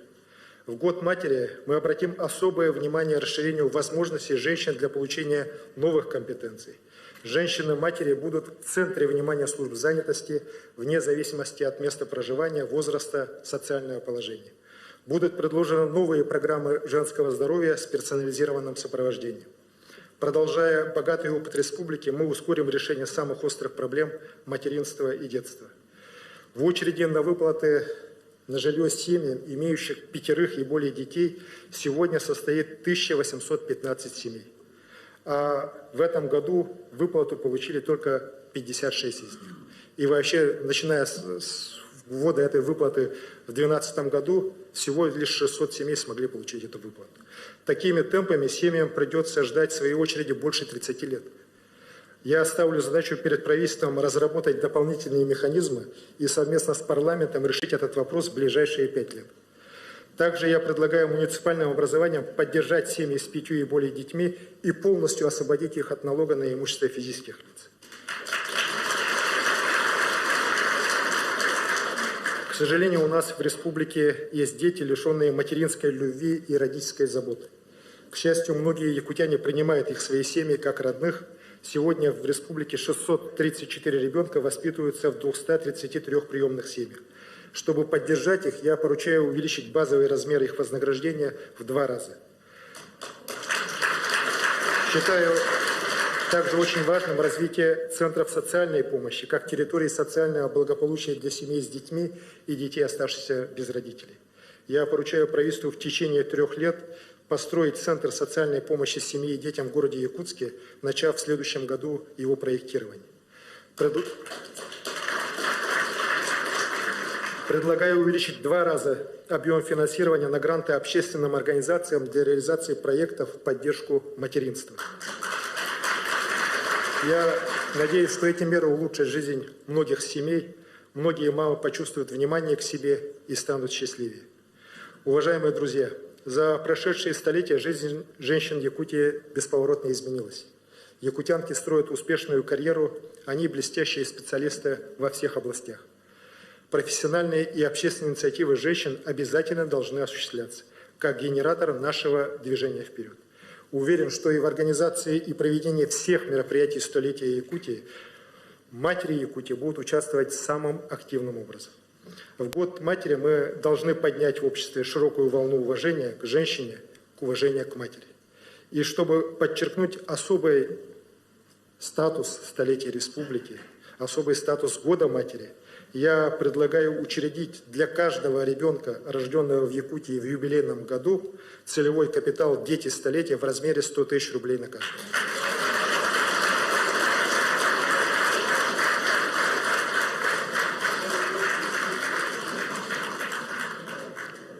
Дорогие друзья, уважаемые якутяне, сограждане, вижу, что многие уже восприняли это как руководство к действию. Дорогие друзья, сограждане, перешагнув юбилейный рубеж, мы, конечно же, пойдем к новым целям, к новым горизонтам. И я верю, что забота о каждом человеке, забота об его счастье и благополучии, доброе отношение друг к другу, любовь к своей родине станут для всех нас движущей силой. Искренне желаю вам, дорогие мои, крепкого здоровья и счастья. С наступающим новым 2022 годом. Это Таваллах, Бибайдулахтарам, Сахан Сирин, Кюнду Джона Хергете, Сахан Винерхолга, Исрак Петам Багаравана Хеха, Катанах Доробиана, Джоло Хоргуну, Улахантон, Лахан Сити Хилари. Мактав.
Буквально только что завершилось послание главы Якутии Айсена Николаева Госсобранию Юлтумен. Длилось оно 1 час 20 минут. Айсен Сергеевич затронул практически все сферы нашей жизни. Но самое интересное, предстоящий год объявлен в регионе Годом матери. Достаточно неожиданное решение. Ольга Афанасьевна, уважение к женщине, уважение к матери, вообще поддержка материнства. Можно ли это направление назвать основным и требующим сейчас основного, главного внимания? Безусловно, так как вот в институте материнства на самом деле соединяются все нити нашей жизни. Духовной, экономической, то есть поддерживая мать, Мы поддерживаем семью, мы поддерживаем любую отрасль, малый бизнес, жилищные программы. То есть через материнство, это ключевое понятие, да, для нашей жизни, поэтому через материнство, конечно, мы получаем вот такой системный, многонаправленный эффект получаем за счет того, что вот мама у нас будет поддержана очень сильно. И это большая радость, что такое решение принято, конечно. Всем нам, женщинам, матерям очень приятно. Но если говорить в целом, какие особенности вы можете выделить в выступлении Айсена Николаева? Вообще удивительно честная, открытая, когда вот Айсен Сергеевич говорит о проблемах, не взирая, не полностью все цифры мы услышали, все проблемы были озвучены. И вот эта вот открытость в сочетании с верой, которую он вселяет, надеждой, которую дает, и такое ощущение того, что вот новая страница жизни. Это просто так приятно, потому что год был сложный, как и предыдущий, 19, так и 20, и 21 тоже был сложный. И вот ощущение, что мы что-то вот все-таки начинаем преодолевать, что мы выходим стабильность и далее вот виток новый развития. Вот такое ощущение. Действительно, год был непростой, пришлось справляться с многими трудностями, но вроде как с гордостью через них прошли.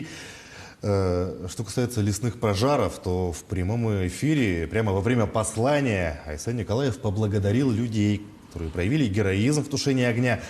Такой подход уже становится традицией, это же особенность выступления нашего главы. Да, потому что, как правило, не все главы вот обращаются, да, вот к таким традициям. У нас в республике складывается очень интересная такая традиция, когда во время обращения чествуют вот персонально, да, людей, героев года.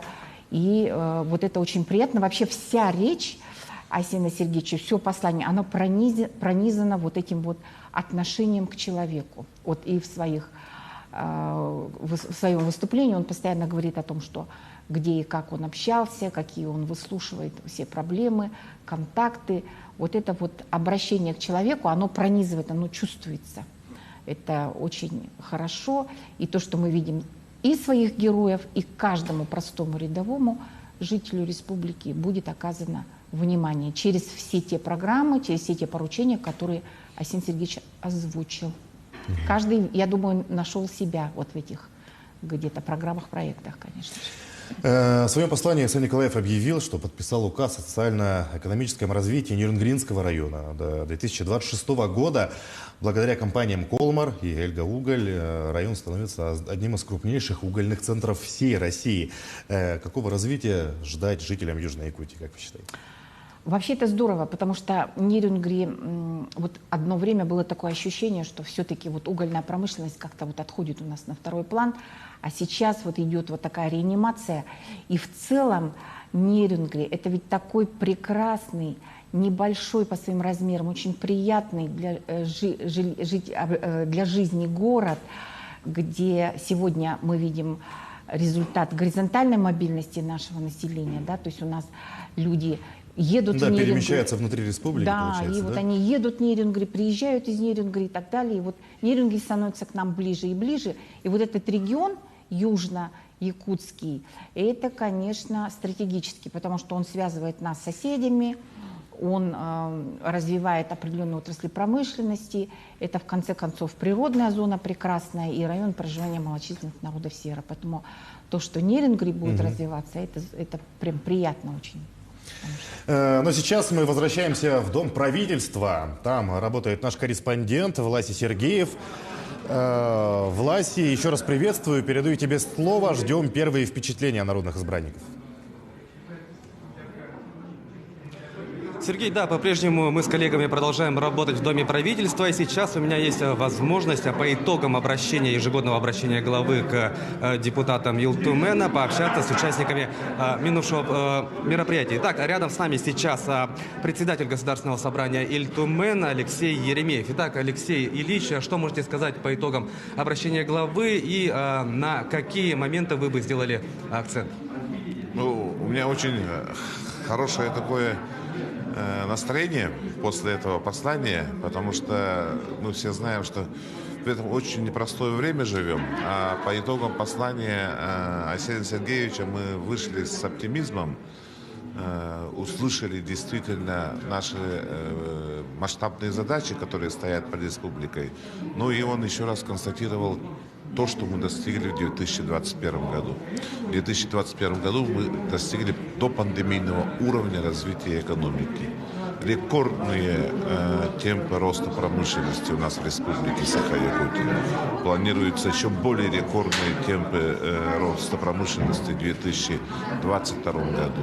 У нас наконец-то будет достойным образом финансироваться отрасль сельского хозяйства. Ну и, конечно же, наконец-то мы возвращаемся к масштабной газификации наших населенных пунктов. Это меня очень-очень сильно радует. Ну, если вот конкретнее, да, вот на какую задачу вы могли бы отметить, вот, которую поставил глава перед собранием Илтумен вот, в 2022 году? Нам нужно будет, конечно, здесь обратить особое внимание поддержки малого и среднего бизнеса, где занято у нас 110 с лишним тысяч человек. Это налогообложение, потому что мы давно обещали малому и среднему бизнесу помочь с налогообложением. Парламенту дано такое поручение, такое обращение. Совместно с правительством мы будем думать над этим. Поддержка кинематографии якутской. Это нужно нам будет специальный закон принимать, потому что якутское кино уже достигло такого уровня, чтобы у нас была государственная поддержка на республиканском уровне, для того, чтобы они еще более развивались. Ну и, конечно, третье, это самое важное, когда он объявил следующий год, 2022 год, годом матери и матери женщины, и те задачи, которые поставлены перед парламентом, перед правительством для соответствующего финансирования матери женщины и детей, которые имеют более 5 детей, и увеличение многих социальных выплат, которые у нас предусмотрены в республиканском бюджете. Это же нам предстоит кропотливейшая, большая работа для того, чтобы все, что сказал Арсений Сергеевич, было воплощено в жизнь. Последнее, вот, связанное с женщиной, с матерью, это особенно, конечно, тронуло сердца всех участников послания, потому что все мы родились от матерей, все мы имеем жен, все мы имеем детей, и для каждого человека мать – это символ добра, символ самого близкого, что имеет человек. И в год столетия республики, я думаю, что это совершенно правильно глава республики объявил годом матери. Вот эти вот государственная поддержка, которая будет предназначаться для женщин, матерей, конечно же, мы должны как парламент республики, как правительство республики соответствующим образом и нормативно, и финансово обеспечить. Ну что ж, Алексей Ильич, спасибо за ваш ответ. Желаем вам и вашим коллегам удачи в последующем 2022 году. Ну а сейчас рядом с нами есть еще один участник сегодняшнего мероприятия. Сейчас рядом со мной Алена Атласова, депутат Государственного собрания Илтумен. И сейчас мы с ней, собственно, поговорим. Алена Николаевна, итак, сразу же первый вопрос. У нас действительно 2022 год был объявлен годом матери. Что вы по этому поводу можете сказать? Ну, конечно, все мы послание главы ждем, и он означает вообще вектор развития нашей республики на целый год. И, соответственно, вот предстоящий год у нас связан с юбилейным мероприятием 100 лет. И, соответственно, вот год матери, который сегодня объявил глава, мы, конечно, как и все жители республики, были не в ведении, какой же год будет объявлен, но тем не менее очень отрадно осознавать, что на столетие Якутской автономной социалистической республики будет объявлен год матери. И глава сказал, все-таки дал старт новому столетию. В следующем году у нас будет новый вектор отчета. Вот все-таки прозвучали слова такие, что быстрого и такого хорошего, качественного движения вперед. И, конечно, во всем послании был по всему посланию очень большое внимание он обратил на человеческий капитал, на жителя Якутии, на якутянина, который живет в очень сложных условиях. И женщина, мать, вот неспроста этот год назван Годом Матери, все-таки является хранителем очага. От нее зависит счастье народа, счастье вообще всей нашей республики. Я думаю, что предстоит очень серьезная, большая работа совместная, поскольку те наработки, которые мы отрабатывали парламентом, они прозвучали в послании главы. В частности, это инфраструктура земельных участков, улучшение, это постоянно те вопросы проблемные, которые мы ставим перед правительством, и оснащение жильем семей с 5 и более детьми. Он назвал действительно удручающие цифры, когда как в очереди очень много семей стоят, и надеюсь, что в год матери эти проблемы у нас будут решены совместно в совместной работе с правительством. Вместе с тем у нас глава объявил, конечно, беспрецедентную поддержку на каждого рожденного ребенка в столетии нашей республики.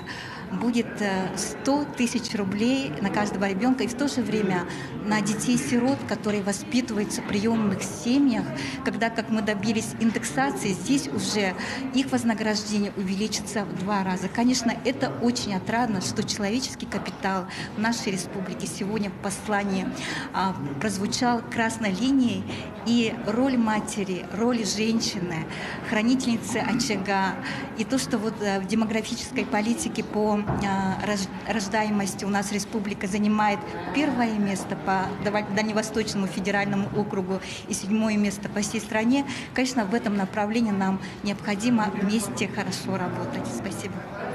Ну что ж, Алена Николаевна, благодарим вас за ваш ответ. Ну что ж, друзья, прозвучали мнения участников прошедшего мероприятия. Мы услышали мнение по итогам обращения главы к депутатам Государственного собрания Ил-Тумен. Ну что ж, у меня сейчас на этом все. Сергей, передаю слово тебе. Власти, спасибо за информацию, за четкую и слаженную работу. Ну а время нашего эфира подходит к концу. Напомню, послание главы Якутии Айсена Николаева к Госсобранию Ил-Тумен. В студии мы обсуждали с заведующим кафедрой истории, обществознания и политологии Северо-Восточного федерального университета Ольгой Парфеновой. Ольга Афанасьевна, спасибо за ваше экспертное мнение. Спасибо, и всем якутянам здоровья и счастья в следующем 1922 году. Спасибо. Ну а более подробно о деталях послания главы Якутии к Госсобранию Ил-Тумен вы узнаете из наших выпусков новостей. Оставайтесь на наших каналах.